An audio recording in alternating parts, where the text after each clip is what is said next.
प्रिय बच्चों, आज हम कक्षा सप्तमी में पाठ नंबर 12 विद्याधनम का अध्ययन करेंगे, जिसका प्रथम और द्वितीय श्लोक हम पिछले वीडियो में पढ़ चुके हैं। तृतीय और चतुर्थ श्लोक को आज पूर्ण करेंगे। ठीक है बच्चों, चलो पढ़ते हैं। तो केयूरा न विभूषयन्ति पुरुषम, हारा न चंद्रोज्ज्वला न स्नानम न विलेपनम न कुसुमम नालंकृता मूर्धजा, वाणे का समलं करोति पुरुषम या संस्कृता धार्यते, क्षीयन्ते अखिल भूषणानि सततम वाग्भूषणम वाग्भूषणम। केयूरा क्या होता है बच्चों? केयूरा होता है बाजूबंद, और चंद्रोज्ज्वला होता है चंद्रमा के समान उज्ज्वल या चमकदार। कुसुमम होता है पुष्प या फूल। मूर्धजा होते हैं बाल। न अलंकृता सजाए हुए नहीं होते, जिन्हें कहते हैं। वाण्य का एक वाणी रूपी। समलं करोति, समलं करोति क्या होता है? अच्छी तरह से सुशोभित करती है। संस्कृता होती है संस्कार युक्त। धार्यते धारण की जाती है। क्षीयन्ते नष्ट हो जाती है।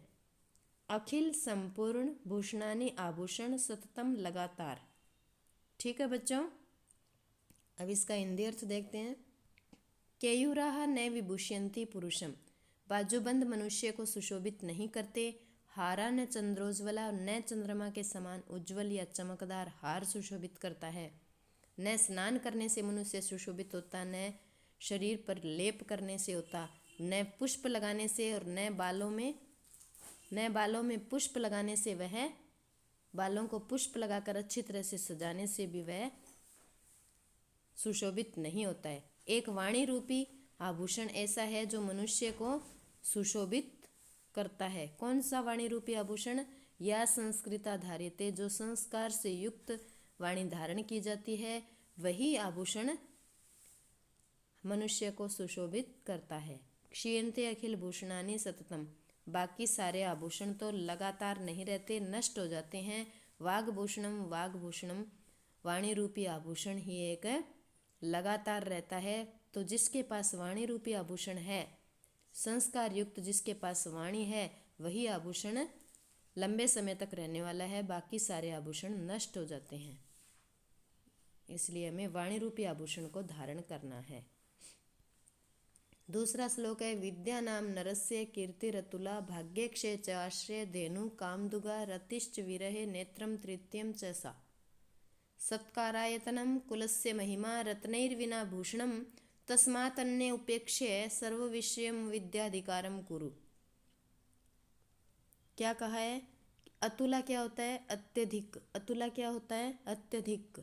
क्षय होता है नष्ट। कामदुगा होती है इच्छाओं की पूर्ति करने वाली। आयातनम होता है घर। उपेक्ष होता है छोड़कर। आश्रय होता है सहारा। आश्रय क्या होता है? सहारा। विरह होता है वियोग में। रति होता है प्रेम। भूषणम होता है सजावट। तो क्या कहा है? विद्या नाम नरस्य कीर्तिर अतुला, भाग्यक्षय च आश्रय।